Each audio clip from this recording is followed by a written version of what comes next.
All right, fellow GPCs, is everyone ready? Ready. Ready. All right. Well, again, good afternoon or good morning, depending on where you're spending your first day of spring. This is Diane, Leonard. Hello. I'll wave so everybody knows who's speaking. We're so excited to have you with us today for our hangout. Before I pass it over to our moderator, I just wanted to give a few quick technical details for you. So only those of us that are speaking today, our lines are the only ones that are open. Everyone else is muted, so hopefully that minimizes some of your background noise.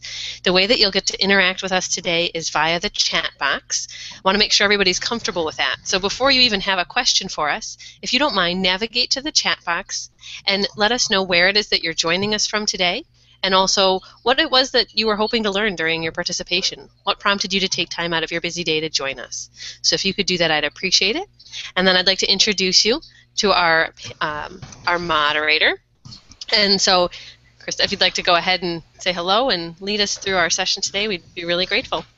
Hi, thanks, Diane.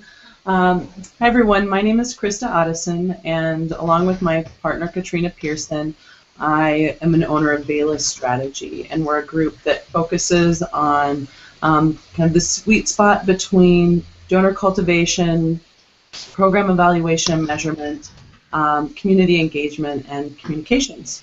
And I'm super excited to be with you guys today. I've got a question just to kind of start things off. Interested in getting a little background from each of you. So could we maybe start with Heather, and could you share a little bit about what you do, how you do it, and where you are? Sure. Hi, everybody. I'm Heather Stomball of Just Right Solutions. I'm in Signet, Ohio, which is about 45-50 miles south of Toledo. Just Right Solutions advances nonprofit capacity through grant seeking, strategic fundraising work in coordination with grant seeking, evaluation, measurement, metrics, all of that sort of thing to support evidence-based practice and excellent nonprofit management. Great. Thanks for asking. Thanks, Heather. Jana, what about you? Can you tell us a little bit about what you do and where you are? Yep, I am in sunny Ithaca, New York, and we just had another 4 to 6 inches of snow today. So I was really excited to see someone in the chat box from Santa Cruz. I'm like, send some more. So I have my business is called Grants Champion. I do some grant writing, some grant training, and a lot of grant mentoring, which I'm really enjoying at this stage in my career of supporting collaborations and helping people really just make their proposals sing. So that's who I am. And it's great to be here. Thank you. Diane. All right. So I'm Diane Leonard, owner of DH Leonard Consulting and Grant Writing Services.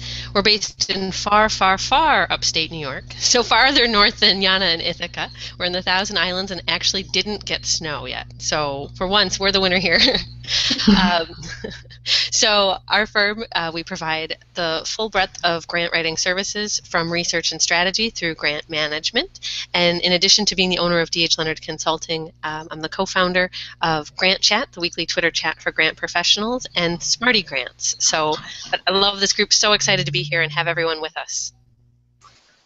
Well, that leads us to Joe. Joe, can you share a little bit about what you do and where you're at? Sure. I'm Joe Miller, and I own J.M. Grants, or J. Miller and Associates, grant writing and strategic planning and social media. I am also the co-founder with Diane of SmartEGrants and our program Grant Chat, which is a weekly Twitter chat. I'm on the board of the Grant Professionals Association. I'm also serving on the social media committee of the Grant Professionals Association. And I am delighted to be here from Minnesota. We're in central Minnesota, and we don't have any snow on the ground today, and it's actually supposed to get up, I think, to about 50 today. So excited about that. Wow. Happy spring. Happy spring. So now I'm wondering if you guys can share a little bit about what got you started. Excuse me. Were there certain conditions, stepping stones? How did you wind up where you are today? And we'll go backwards. So Joe, can you start off? how did I end up where I am today? Well, part of it is this whole panel, this whole group, and a lot of other folks that are in GPA and have been in my life throughout. They've each helped me along the way and nudged me in different directions and helped me grow. So part of why I'm here is because of this group, because I have a network of grant professionals that really help keep my business alive, help me stay interested, and help me understand best practices. I started in the grant profession working as a neighborhood coordinator initially in the city of Minneapolis, trying to broker government agency and a neighborhood that really wasn't engaging in the grant. They really felt that there were too many strings attached, and they weren't getting the enrollment that they needed because the community didn't trust the government. So I really enjoyed that work, and I think that was a great intro to it. And then I started writing federal grants to keep that program alive, cut my teeth on the big ones. And from there, I worked for nonprofits. After I worked in city government, I worked for a couple of different nonprofits. I worked as a consultant for the last 10 years, off and on. Now I'm full-time consulting. Thanks.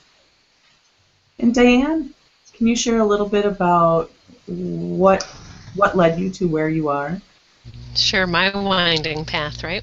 These are my favorite stories, hearing, because each grant professional always has a different one. So in my case, I actually had the opportunity to start my career in philanthropy on the other side of the grant-seeking equation. So I was a program officer for a statewide public foundation. And so what I didn't understand at the time was how amazing that opportunity was to start my career there.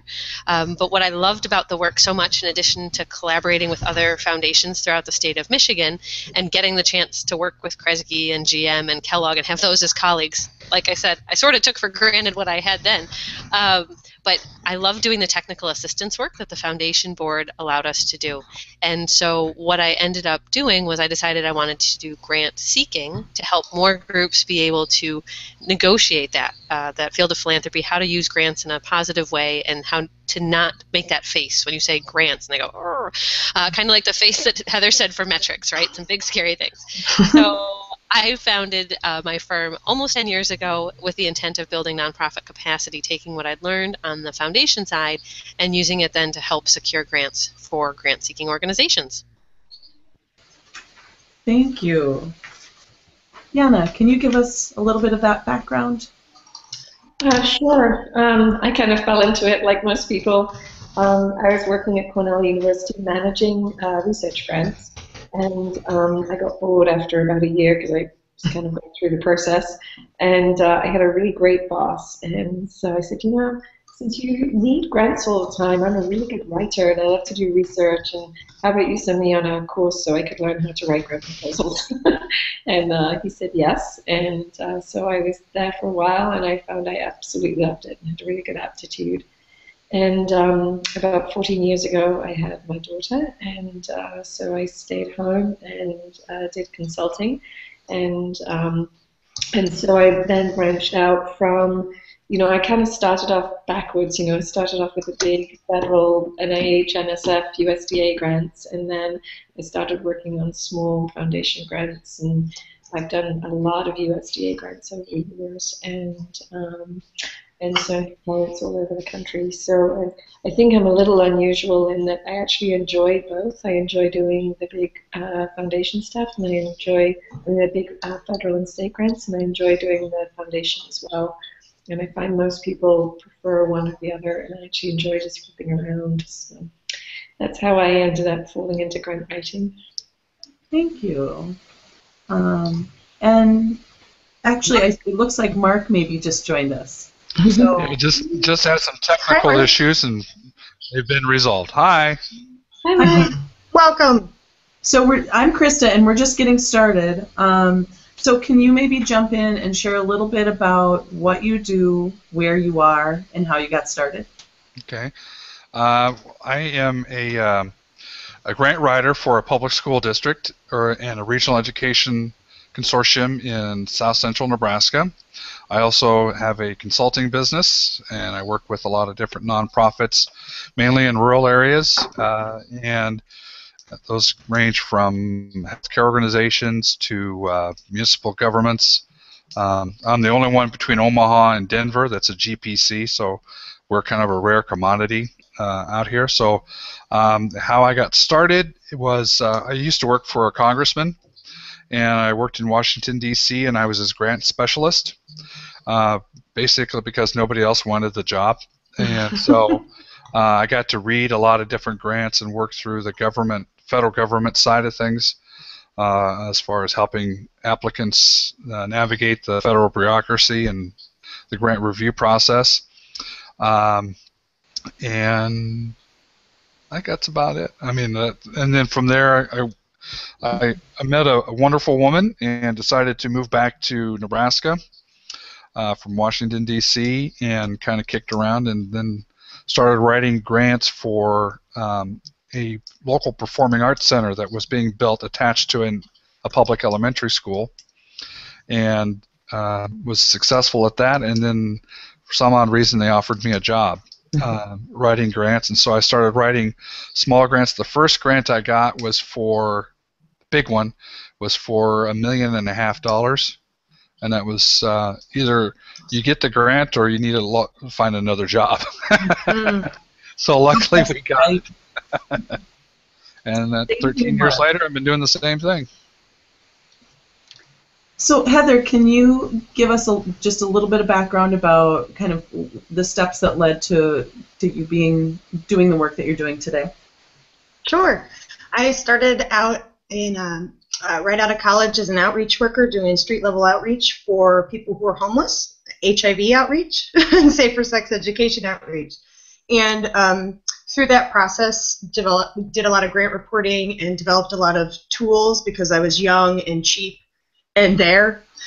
So people threw a lot of writing assignments at me, which worked out because I was, within about 9 months, promoted to assistant executive director, and the person who I took the job over from, who's still thankfully a colleague, had about a 10-second grant training. Unfortunately, the first day I assumed that new role, my executive director had a stroke, and he never returned to work, and we had a $175,000 grant application due to the state of Ohio that Friday, 5 days later.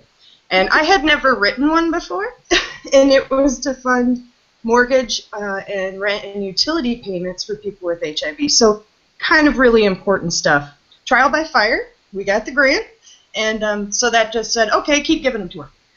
So that's how I fell into it, and I took full-time employment as a grant writer for one of the largest health systems in the country. I've done, I transitioned into research work after that, much like Jana, have done that side of the table as well. So, and then about 4 years ago, started my own business doing this full-time, supporting mostly small and medium-sized nonprofits. Oh, thank you. Mm-hmm. So, Heather, I have a question for you specifically. Sure. Can you talk a little bit about the difference between a generalist and a specialist when it comes to your work, and how you see those two different sort of approaches or skill sets playing into your work? Sure. So, when I first started, I would have called myself a specialist because I did really only health, did a lot of government grants. And so that's where I see the defining line between specialists and generalists. And now that I've come to this point in my career, it seems to me that we're all coming from different places, but it seems that we have to be both. So, especially for those of us who have consulting businesses, because that's certainly marketable. So it's good to be able to speak in general terms to any topic, to any type of funder. As Jana said, is it private, corporate, government? We should be able to speak intelligently about all of those things. But then perhaps specialize in a certain topic. Mine is health, for instance. So, hope that answers your question.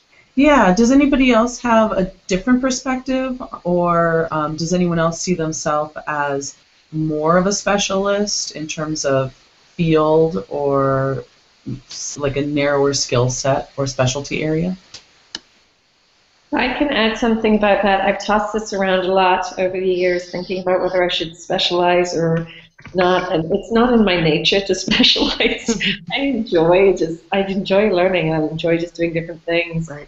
And but I know some people who only specialize in like one type of grant, like a big magnet school grants. It could be USDA does, or only NSF grants. And I do find the benefit for that is when I want to refer someone that I'm like, oh, I'll send it to so-and-so because I know she's really good at NSF, or I'll send it to so-and-so because I know she does magnets. So if there are people on the call who are thinking about, or who are being consultants and deciding whether to specialize or not, I think it's a matter of just following your own heart, like what you're most comfortable doing, because I definitely think there's a benefit to specializing. And I also, it's always served me, and I think the rest of us really well, to do lots of different things. So I don't think there's a right or a wrong answer. I think it's what is true for you, what feels good for you. Thanks, Jana. Diane, you mentioned that you came from a career as a program officer for a statewide public foundation. How do you think that background plays into the way you work with your clients? Yeah, it's had a significant influence for sure. And like I said when I did my introduction, I was really fortunate that I worked for a foundation that encouraged communication with potential grantees pre-award. And we all know that when you look at private and public foundations, that isn't always the case. But so because I had a situation and an experience where it was, and I had colleagues that wanted to allow that dialogue and had the preference and the capacity for that dialogue, I really emphasize how important relationships are in all levels of grant seeking. So whether you're looking at foundations, state, or federal, I call it the 3 R's. Everybody does. There's our cuckoo clock. Here's our cuckoo clock. Apologies. Time check. So I met the spring cuckoo bird celebrating with us. So Diane, you're talking about relationships. Yeah, no, so I call it the 3 R's because I find that most grant professionals understand really well the research side of who your funders are, and then the writing side, writing a really concise, compelling, and competitive application. And sometimes we're under tight deadline and we discount the importance of trying to establish a connection, trying to have a conversation, again, whether it's foundation, state, or federal. And so I think that experience as a program officer for me made that a really critical part of our work where we can't allow that discount to happen. We have to really build that into the process. So that's a big part of our message in our work.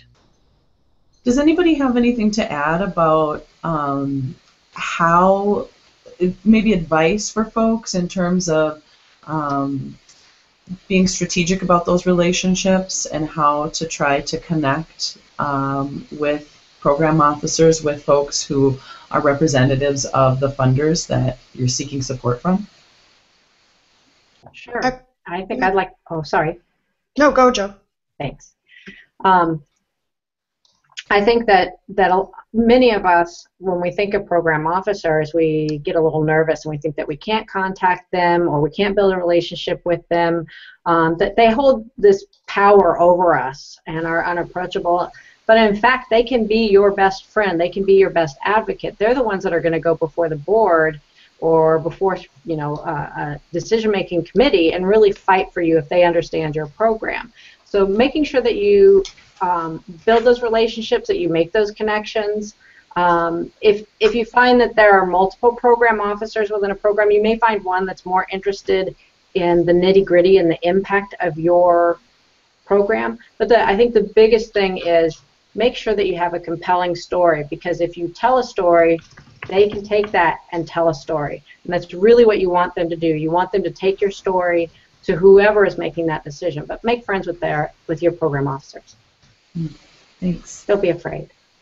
So I was just going to add to that, on the fundraising side and in general development practice, grants and foundations fall under major gifts. And so if we think at the nonprofit level of our executive directors and our development professionals connecting with major donors, that same methodology should be applied to grant makers as well. They are people. People give to people, not to paper. So that's just a kind of, again, the generalist idea of looking at how philanthropy works. So I concur with everything you ladies have said. So I imagine human-level interactions related to just gratitude and just standard interpersonal good manners might apply here? Right. Smiling and handshakes, taking people to lunch, not a bad thing. Great. Thank you. Let's see. So, Joe, I've got a question for you about this strange concoction that you've developed in terms of in your professional life. Social media specialization and grants. How did that come to be? And how do you feel that that intersection benefits you, and how does that intersection benefit your clients? Well, I think this webinar is a really good example of that. We have people that are following a hashtag on Twitter and on all sorts of social media to connect and to share information and best practices. We do the same with Grant Chat, and for me it was a way to follow funders, to see what their policies were, what they were announcing. Most major funders and federal agencies have exceptional social media platforms, and Diane and I have done some webinars about that if you want some information. But really for me it was a way to connect and communicate. Like I said, I'm in central Minnesota. There's not a lot of grant professionals. Say exactly what Mark said. There's very few in the area that are gypsies. It's hard to connect. I wanted to connect with others that were in my field, and I wanted to create something that really brought people together in an easy, free sort of way. So social media was a natural transition, and once I started using social media, I was hooked. I love it, and I find that the connections that I can make, the information that I can get out very quickly, easily, free, is phenomenal. And again, back to that program officer, there are a lot of program officers on various social media platforms, and you have an opportunity to get to know their personality, get to know the person on social media, where if you're just emailing back and forth, you may not get that same kind of connection. Great. And by the way, my co-hosts here are also very fluent and active on social media. Particularly Diane and Heather, and I know that we've brought Mark and Jana along on many adventures in social media. Wonderful. Well, Diane, as co-founder of SmartEGrants, is there anything that you wanted to add? Oh, Joe does such a good job articulating the intersection of grants and social media. But you know, like we just sent a tweet now saying we're talking live and talking about the hashtag, and I think there's so many benefits: professional development, funder interaction. I think the message is it's not a fad. It's for real, right? We used to think online applications were going to be a fad, and now we live in cyber grants and grants.gov, don't we? So the reality of how it intersects will continue to evolve, but it's here to stay. So I'd like to draw us over to the chat area for just a minute here. We have quite a few questions and a lot of great questions I think that we could address. Just briefly, we have, I think, a good question about getting operating funds and salary covered for grants while applying for their first round of grants. Really getting into the field of grants and looking at applying to cover those costs. Anybody have anything to say about that? If a client comes to you, they're just looking at starting out in grants, the things that they really want covered are salaries and operating funds. What are some of the questions that you might ask, and what would you suggest their next steps be? Who wants to take this one? I know we all have a good opinion. Who would like to answer? Well, I'll give it a try. When you're looking at using a grant to pay for salaries and operating costs, I always try to look at how we can include those costs in a new or expanded program. And to kind of fold that in. So let's say that you're starting a after-school program and you're using existing teaching staff to provide services in the after-school program. I look at taking a percentage of the time that a teacher would devote to that, say 10% of their time to that project, and then take their salary and include that in the grant proposal. That 10% of their salary, and then any other operating costs or things like that, I would also take a percentage of that and put it into the grant proposal. That would be a way of helping to pay for salaries for a new program. I'm sure others may have some other ideas for like an existing operating cost or something like that, but so I'll let you guys handle that one. I'll just tag to you, Mark, and say that my very first question would be, do you have cost allocated budget, which is what Mark just described. So does your accounting system use cost allocated budgeting? And if they don't know what that is, that's a training opportunity, because that's a standard of excellence for nonprofits. Exactly. And I think all of us work with clients on getting them grant ready. And this is a great opportunity to say, like Heather said, look at how you have your budget set up. And like Mark said, look at how you have your program set up. There aren't a lot of grants that are available just for operating funds or just for salaries. You really want to look at projects, and that's what your grant consultant can help do. They can help frame what it is that you are already doing and what it is that you need in a way that can successfully get you the grant. Great. There was another. Does anybody else have anything to add to that? Yeah, I'm going to be a voice for all these people on the chat box who want to see Diane's treadmill desk. So just do not let that slide. I'm going to be an advocate for those people who want to see it. There was debate, do I walk on it while we do this? But you can't see it if I'm walking on it. So maybe at the very end we'll turn it around and show everybody. But I defer you to the picture on the blog, because it's a lot cleaner than it looks right now with my coffee cups and everything all over it. Well, I think it was Joe that mentioned grant readiness and getting clients or getting your organization ready for grant seeking process, grant application process, or maybe taking a leap in terms of your capacity to apply for bigger grants.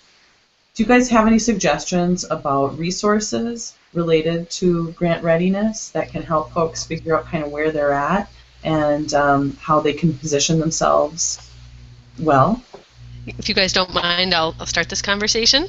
That's all right. I'm going to actually refer folks back to our amazing collection of tools that we put out in December. So our last Linky Party was a collection of tools given everybody's different backgrounds and expertise, and a lot of them address different aspects of grant readiness. My contribution was an actual checklist about grant readiness.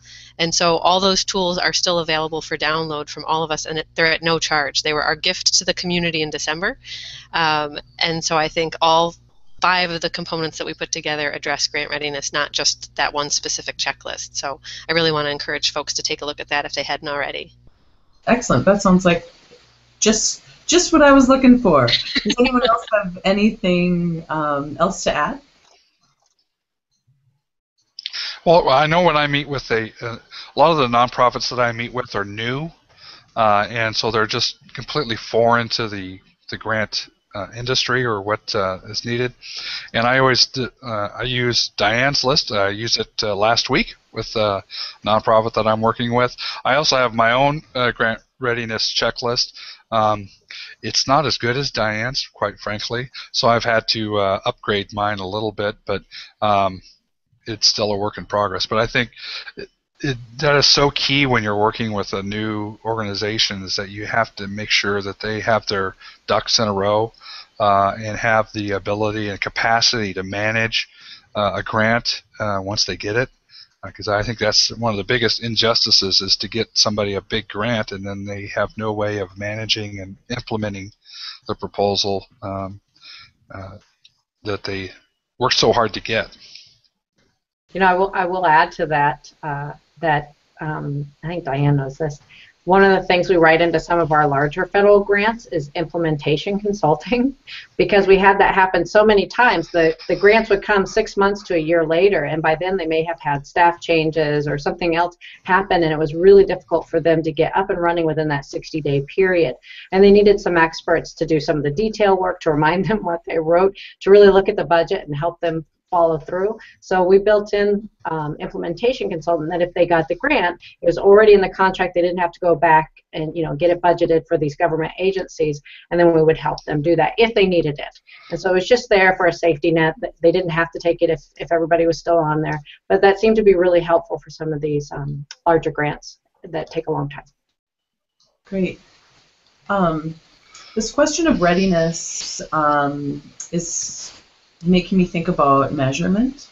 Heather, do you have anything to add in terms of the relationship between measurement and being able to identify the outcomes that you're working toward and the components that build up to those outcomes, not only identifying them but then tracking them, the relationship with that and being ready to apply for grants. Yeah, so one thing I think everyone in this room has probably heard me say before is that grant makers care about 4 things: capacity, credibility, evidence, and sustainability, and all of those are measurable. So grant readiness really boils down to measures in those 4 categories. So Diane's tool, Mark's tool, any of our tools related to that can give you quantifiable evidence to say, in the big picture, am I meeting a standard for capacity, for credibility, for am I doing evaluation at all? And then certainly to have a continuous process improvement in place where you're not just evaluating summatively the outcomes of what you're doing, but how you're doing it. And that is, there was an article that just came out from Nonprofit Quarterly from the Edna McConnell Clark Foundation about how important that part of it is as well. Some of that formative evaluation, measuring how we do things, can be critical in showing people your credibility and your capacity to, beyond the evidence of the outcomes, the good work you do. I hope that answered it. It does, and I just have a follow-up question. I think oftentimes the evaluation side of things kind of stumps folks, especially like taking charge of that internally as opposed to farming it out. Sure. Do you have any recommendations of tools, resources that can help kind of acclimate grant professionals working within organizations to the field of evaluation? Yes. GPA webinars are a good place to start. I am pretty sure everyone in our Linky party has written many an article about measurement in one place or another to talk about evaluation on both sides, formative and summative. But I think that one of the easiest places I saw recently is a foundation called the Retirement Research Foundation. And they if anyone has ever looked at their website, they have beautifully simplistic ways of describing how you evaluate implementation programs, how you evaluate a pilot project, how you evaluate this. And they provide that in a lovely way to new grant seekers, people who aren't quite sure how to do it. So that was a nice, quick, and simple one I saw recently. Great. Hey, Heather, can you repeat your list of 4 for us, please? GPA webinars. No, the list of 4. Those. You said there, the categories that grant professionals. Capacity. Credibility, evidence, and sustainability. Thank you. Sorry, Joe. I'm rambling. I said a lot. Sorry about that. So it looks like there's a lot of interest in Diane's checklist. So I just wanted to mention, someone just asked where they could find it, and someone did post a link to the checklist in their comments in the chat section. So another question that popped up, Susanna is wondering about a suggestion for a book on grant seeking. If you could only read one book this year, what should it be?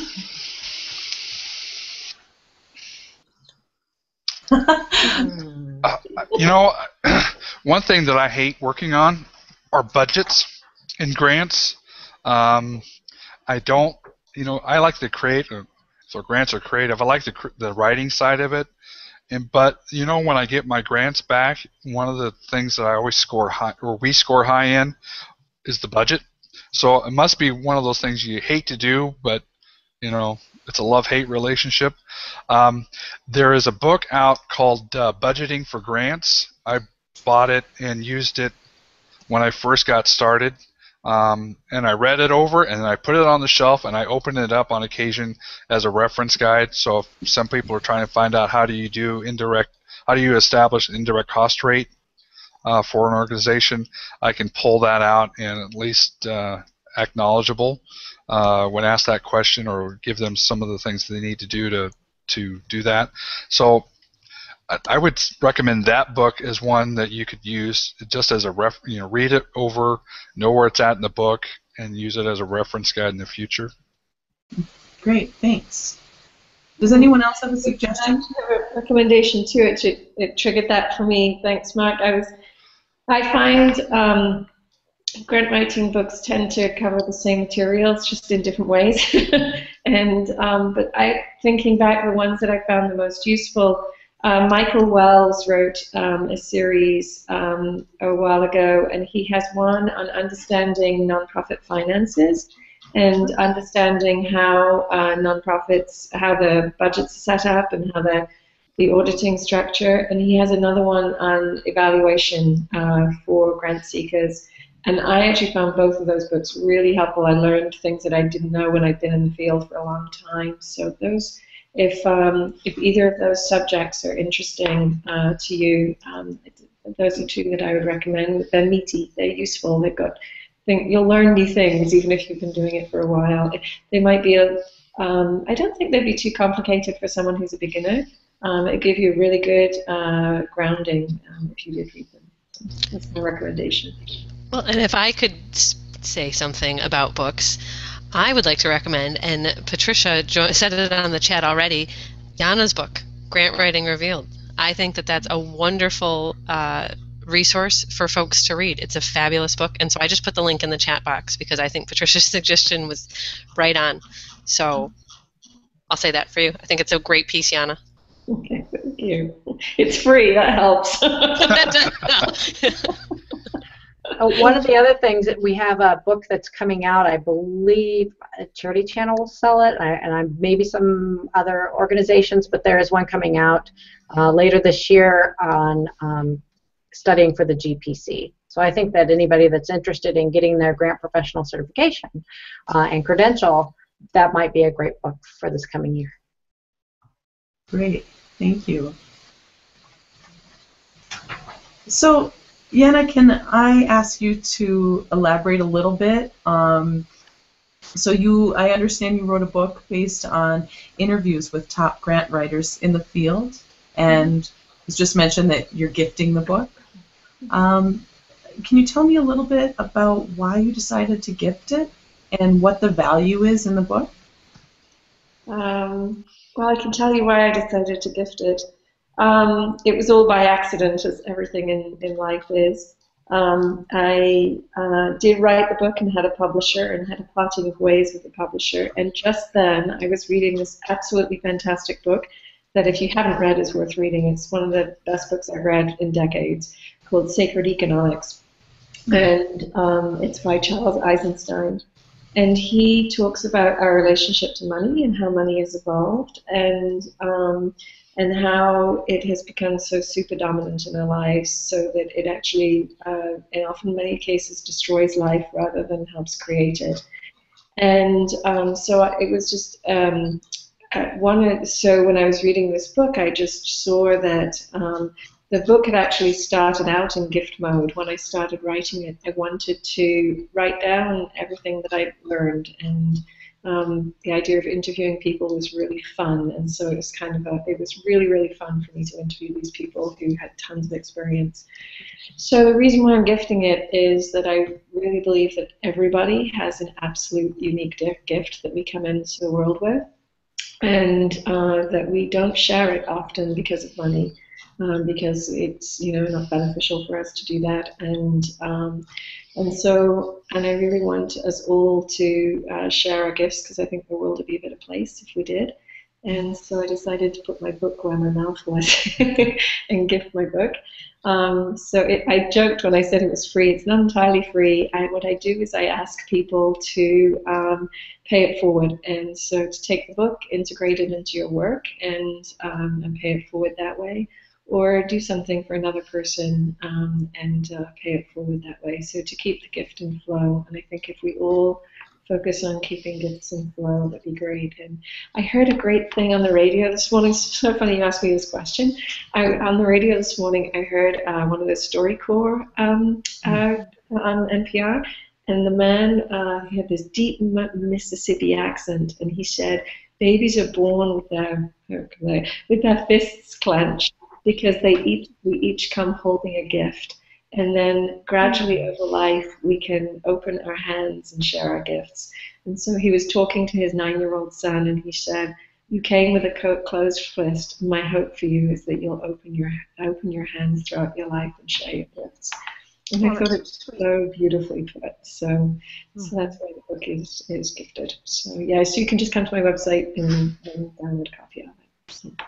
Great. And can you tell us the name of the book again, please? Oh, it's called Grant Writing Revealed, and the website is called Grant Writing Revealed too. And there's some resources there about the gifting community. And gifting economy. There's a lot of people working towards that. It's gaining momentum. So there's resources there and information about gifting economy. And there's also a quiz that you can take on assessing your grant abilities, and it gives you feedback on places where you might want to strengthen, and that's on the website too for free. Great. Thank you so much.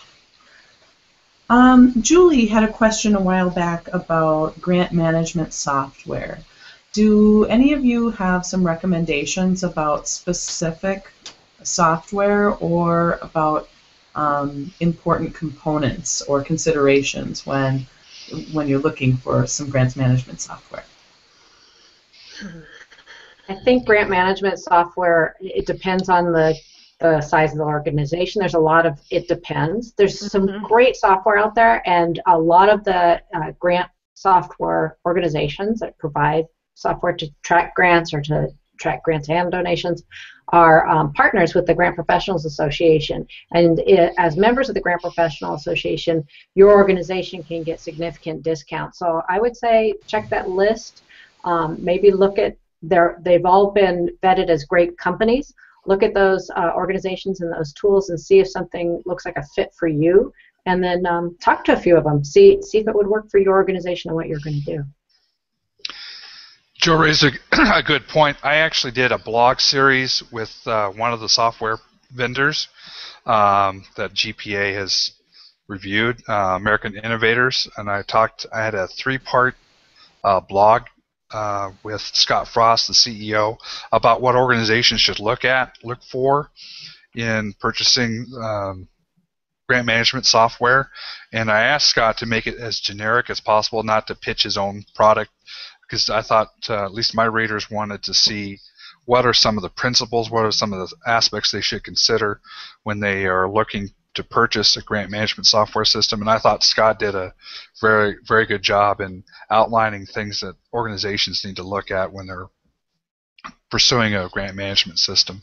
And I think it's going to be important as the Data Act requirements come down the line, and also the new OMB requirements on the federal side kind of start percolating their way through the grant system for organizations to have those kinds of management systems in place to handle all the changes that are coming down the road. Great. Do you guys think that our audience has a handle on how to find that blog series, Mark? If you go to my website, maybe after today I will update those and repost them so they're more current. They're about a year old, so I can repost that and update that so it's up the top of my list on my website. So can you tell us your web address? It's www.goldstonogrants.com. Terrific. Can I just also be a devil's advocate for about grants management software, that if you're a small organization or you're not quite sure, I think you can go a long way with Excel. And some of these systems are expensive and complicated, and I think there's a point where you definitely need one. But if you're a small and medium organization, don't get hung up about needing some expensive or complicated software. You'll know when you need it, and but it's don't put a lot of attention on it if you don't need to. It could be one of those things I think you can use time and money and resources on unnecessarily before you're ready. Thank you. Mark, I wanted to check in with you about, so you're located in rural Nebraska, is that right? Yes, I am. Yeah, so what does that mean for your practice and how you connect with clients? Does your location shape your work? Yes, it does. As I mentioned when we first started, a lot of the organizations that I work with are small, they're rural, 2 or 3 people in the office that are working, but they have a wide geographical area that they serve, so they have a lot of clients that they work with. So for my practice, a lot of it is word of mouth, because there's only, like I said, there's only one of me between Omaha and Denver as far as a GPC certification. And there aren't that many grant professionals in my area. In my town of 32,000, there's probably 3 of us in town, and 2 of them can't work outside their business, outside their work. So I'm the only one that can work outside. And so a lot of the business I get is through word of mouth, recommendations or referrals from existing clients to new ones. Another way that I get business is through my website. I've gotten a few clients through that way, and they've been from communities outside of Nebraska that have been also in rural areas. So there's a kindred spirit among us rural people that we can all kind of get together and work together. So that's how I do it. And I've been so busy the last couple months that I haven't had the time to work on my website as much as I need to. But it's that's good and a bad thing. But it's good that you're busy. Any upcoming goals or targets that you're looking at for 2015? I'm doing for the last 4 years, I've done a monthly newsletter, and I'm rechanging that format. I'm going to do a bi-monthly blast. I call it a grant blast. So my goal is to get that publication and that series up and going. The blast will contain updates from my blog, upcoming grant opportunities, and what I call Goldstone Nuggets, just a few pieces of advice or information or links to other Linky Party members if they have good stuff, or when they have good stuff on their sites and what they're doing. And so I just try to share that with my subscribers. And so I'm hoping that system will give them more immediate value than having to wait a month before I can get it out. So that's my goal. Excellent. What about the rest of you? What does 2015 have in store for you? Are there big or little things that you want to integrate into your work, changes you want to make, or targets you want to reach for? How about I'll put it another way? Are there certain things you want to learn about this year? Well, I think probably all of us want to learn about and see what happens with the Data Act that Mark mentioned earlier. It's going to impact all of our organizations, from government agencies all the way down to those nonprofit partners. So learning more and more about the implementation and the transparency requirements that we'll have from that. And, speaking of goals, we have a couple of questions about GPCs. And I know there are a few folks on our chat here that it's their goal to be a GPC. And They want to know a little bit more about how does it work and how does it benefit us. And so if anybody would like to start with that, we're all GPCs here on the panel. Who would like to start and answer, what does a GPC mean to you, and how did it help you in your career? What's the start?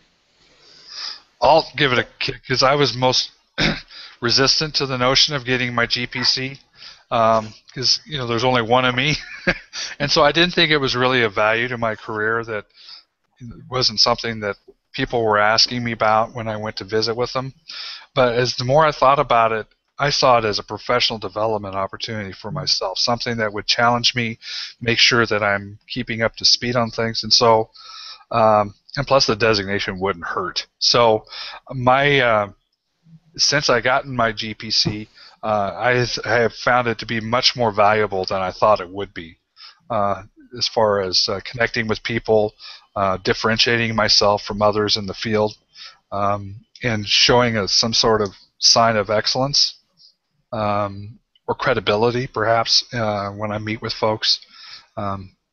So I think that's the value that I've seen from getting GPC, is just giving me more gravitas, perhaps, when I'm meeting with folks. Great. Well, does anybody mind if I take a little stab at it too? Go for it. So I'm also based in a very rural community, and so one of the things that happened is, so Jana's just about 3 hours away from me. She was the next closest GPC. So I make this statement in New York: I'm the only GPC north of the 90, and my goal was to change that. And by getting my GPC, it opened a huge dialogue in northern New York about what does that mean, and the ethics that go with that. There were lots of questions in our community about percentage-based compensation, some of those big things. And also just, well, what do you mean, grant professional? Aren't you a grant writer? What does that mean to be a grant professional? And opening the dialogue about how much is beyond just being a grant writer. So I'm happy to say that now there's 2 GPCs north of the 90 by opening that dialogue. Maybe we'll get up to 5 in the next few years. But I think, to me, I love it as a dialogue tool and to help explain the professionalism of our field. That, to me, has been a huge benefit. Great, thank you. Jill. Yes. So my own question back at me. Okay. Excuse me. I think that, you know, I'm interested in a lot of different things, and I work oftentimes in a specialized area with healthy housing because that's where I got started. And then I moved into foundation grants and things, and there wasn't, I felt I almost had an identity crisis. You know, I'm not a nonprofit person. I'm not a government person. Who am I? Where are my people? And so marketing myself as a consultant, finding people that I could talk to that did the same thing or similar things to, again, get best practices. When I found the Grant Professionals Association, that opened up the door. And then when I found out about the GPC, you know, that it was a credential, when I read the ethics and what it takes to be a GPC, you know, that you have to have 5 years of experience, that you have to have received grants. You can't just say you're a grant consultant, that there are a lot of, you have to earn that puppy. And I like a challenge, and I really felt like that I earned it, and so I wanted to go get it. And so I found that was what challenged me to get it. The value of it is, well, the network is unbelievable. But it's also helpful when I tell clients what I do, and they'll ask me, what is a GPC? And I can send them to the Grant Professionals Institute, Credentials Institute, and they can go see, what does that credential mean? Oh, if I have a problem with her, I have somebody I can report to, you know, and they could that could damage her business. Well, now, you know, okay, I've got a little pull here. She doesn't just have all the power in this relationship if she's, you know, managing our grants or getting us grant monies. So, and I don't know, I'm talking with jazz hands today. But I think that all of that came to really push me towards that GPC, and I haven't regretted it a moment, and it's added so much value to my life. This panel and this chat that we're having today is evidence of that. Great. What about you, Heather?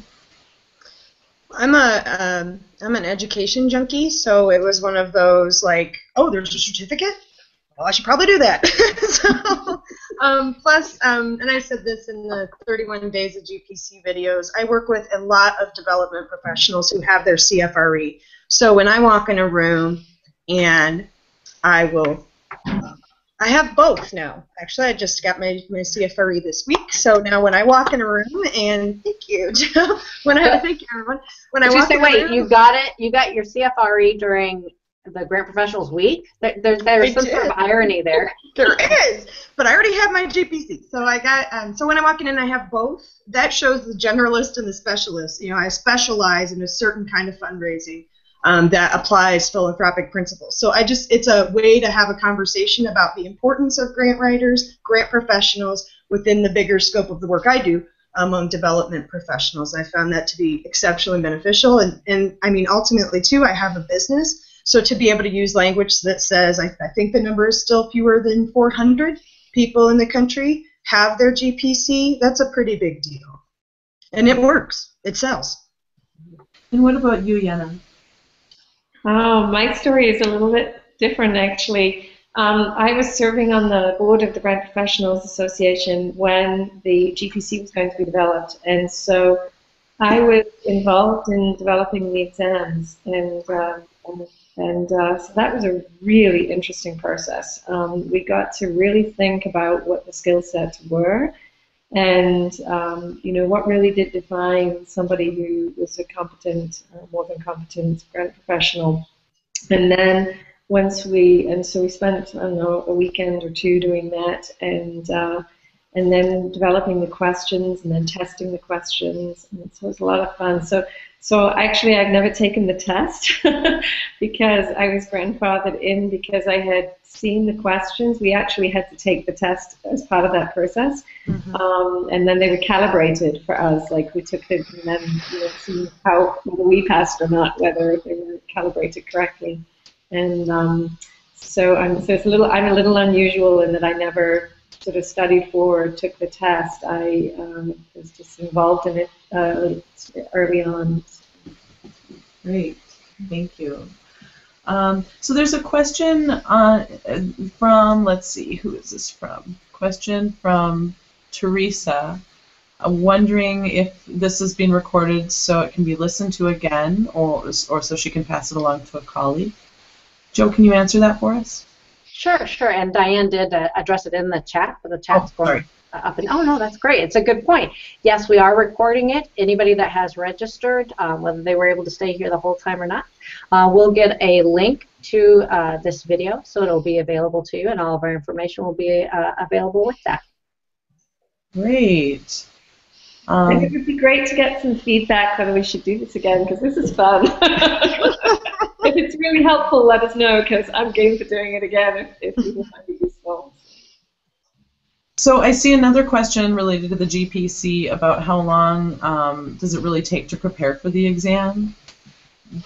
Do you guys have a sense of that? Probably Jana wouldn't be the best person to answer since she took it in a different way. But anyone else? Mark, you took it most recently. Yes. For my preparation, I think I reviewed the study guide that they had available, and then the night before I took it, I relived my college days and I crammed.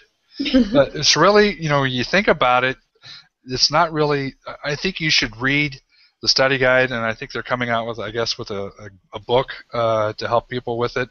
But in looking back at it, if I had just reviewed the study guide just to know the topics that I was going to be asked, some of the fundamentals, I had enough background knowledge that I really didn't need to burn the midnight oil. The only thing that I found that I really needed to bone up on was logic models, because those are one of those things I just hate doing. And so I just have always put it off. And so the GPC essentially required me to bone up on the logic model thing. And so I'm much better able to deal with it. So to answer the question, I will review the study guide, spend 4 or 5 hours just looking at the topics that are being covered, think about where your strengths are, if there's any topic area that you need to bone up on and get more proficient at. And then after that, it's a lot of it's judgment and opinion about how would you handle certain things. So that's would be my suggestion. Thanks, Mark. Well, it looks like we're at 12 o'clock. So we spent an hour together. This has been really fun. Thanks for having me. Thank you. Thanks for letting me join the party. Thank you. Joe, I'll maybe let you wrap up the conversation. You bet. Thank you. Well, we have created a little poll on the fly here to see if you want to have us do this again, and we'll all get together and discuss whether or not we got that we're going to do it again. If you guys convince us, maybe we will. I have had a lot of fun. What about you guys? Yes. Jazz hands! Jazz hands! Okay, jazz hands. So I want to wish everybody out there in our chat, everybody on this panel, a very, very happy first International Grant Professionals Day. And if you need to reach out to any of us, I will tell you that this is a very open, giving, professional group, and they are happy to help you with any other questions. I know we didn't get to all of them. We'll probably have some inspiration for our grant chat and for all of our blogs and everything else. We'll go back to these questions and look at those and maybe cover them in our next session. I think that's it, guys. Thank you Okay. so much. Bye. Thank you. Bye. Thank you, everyone.